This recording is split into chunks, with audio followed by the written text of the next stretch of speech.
এই ভিডিওটি কেউ এড়িয়ে যাবে না, এই ভিডিওটিতে তোমার জীবন বদলে যাবে।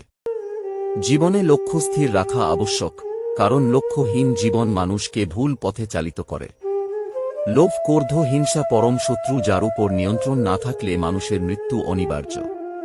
জন্মের সাথেই মানুষের মৃত্যু নির্ধারিত, তাই নিজের কর্ম করো যা অনিবার্য, তার জন্য দুঃখ করো না।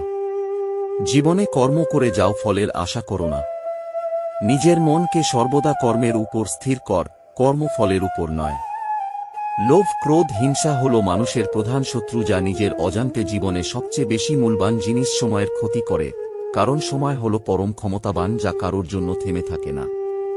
জীবনে অমরত্ব পেতে সম্মান অর্জন করতে শেখ, কারণ জীবন ক্ষণস্থায়ী কিন্তু ব্যক্তির অর্জিত সম্মান চিরস্থায়ী। সর্বদা মনে রাখবে, জীবনে যত কঠিন পরিস্থিতি মধ্যে দিয়ে যাবে তোমার ব্যক্তিত্ব ততই প্রখর হবে।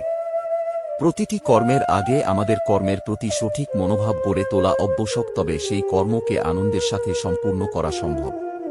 সঠিক উদ্দেশ্য নিয়ে সঠিক কাজ সম্পূর্ণ করাই হল আমাদের জীবনের পরম সাফল্য।